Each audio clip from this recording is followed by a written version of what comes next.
करूं? बिस्मिल्लाहिर्रहमानिर्रहीम। अस्सलाम वालेकुम नाज़रीन। आज मैं वीलॉग करूंगा और वीलॉग जो होगा वो होगा फवाद चौधरी के जो इंटरव्यूज़ हैं हालिया। आपने देखा है कि फवाद चौधरी आजकल बहुत सी टीवी चैनल्स पे आ रहे हैं, इंटरव्यू दे रहे हैं और इंटरव्यूज़ में ये कह रहे हैं कि जी राना सनाउल्लाह पे जो FIR हुई थी, जो केस बना था, वो गलत था।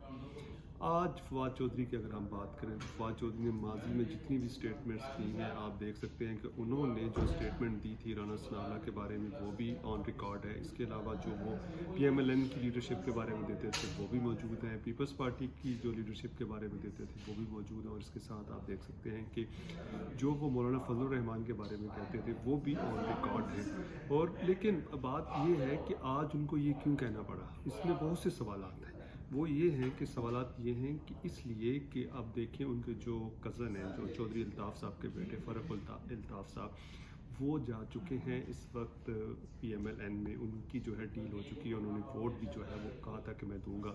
अब फवाद चौधरी कोशिश कर रहे हैं कि किसी तरीके से वो दूसरी जमातों में जाएं, जिस तरह की पीपल्स पार्टी में चले जाएं, अब नून लीग में चले जाएं। तो अब राना सनाउल्लाह चूँकि एक बहुत ही इंपॉर्टेंट शख्सियत हैं इस वक्त जो PMLN की, उन्होंने कुर्बानियाँ भी बहुत दी, मुशर्रफ दौर में भी उन्होंने बहुत कुर्बानियाँ दी, पिछले दौर में भी वो जेल में गए, उनके ऊपर इतना बड़ा केस बना। तो आज भी आप देखें कि वो सबसे क्लोज जो हैं वो शहबाज शरीफ के हैं और प्रेसिडेंट भी हैं PMLN के। तो इसलिए आज फवाद चौधरी कह रहे हैं कि ये केस गलत है। अगर केस गलत था, कहते हैं कि मैंने उस वक्त भी कहा, तो आपने उस वक्त मीडिया पे आकर क्यों ना कहा? आज क्यों इंटरव्यूज़ दे रहे हैं? आज तो आपके बयानात की इतनी अहमियत ही नहीं है जितनी कि एज ए मिनिस्टर होनी चाहिए थी, जब आप इंफॉर्मेशन मिनिस्टर थे, साइंस एंड टेक्नोलॉजी के मिनिस्टर थे। तो इस तरह की जो गुफ्तगू है या इस तरह की जो चीज़ें होती हैं, ये इनका शौक़ होता है बेसिकली, लोगों को उलझाना। और दूसरी बात यह है कि ये डायरेक्टली उन इदारों को टारगेट करना चाह रहे हैं कि जिन्होंने राना सनाउल्लाह के ऊपर केस बनाया, क्या वो उनको गलत साबित करना चाहते हैं।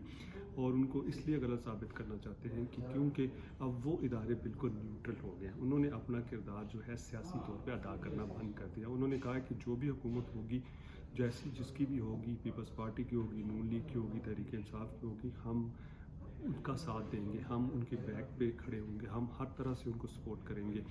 तो फवाद चौधरी जो है ना, एक तो सस्ती शोहरत के लिए ये इंटरव्यू दे रहे हैं, दूसरा वो चाहते हैं किसी तरीके से एक डिबेट शुरू हो जाए, क्योंकि इस वक्त जो तहरीक अदम एतमाद की कामयाबी के बाद और पाकिस्तान तहरीक इंसाफ जो है, इस वक्त बहुत सी मुश्किलात का उसको सामना है। बहुत से लोग जो है उसको छोड़ कर जाना चाह रहे हैं। इस्तीफ़ों की जब बात आती है तो इस्तीफ़े जो हैं अभी तक जो है वो इसलिए कबूल नहीं किए जा रहे कि जो ये निज़ाम है इसको चलते रहना चाहिए। अब दूसरी तरफ आपने देखा है कि इमरान खान भी कहना शुरू हो गए हैं कि जी अब जो है हम असम्बली में आकर किरदार अदा करने को तैयार हैं।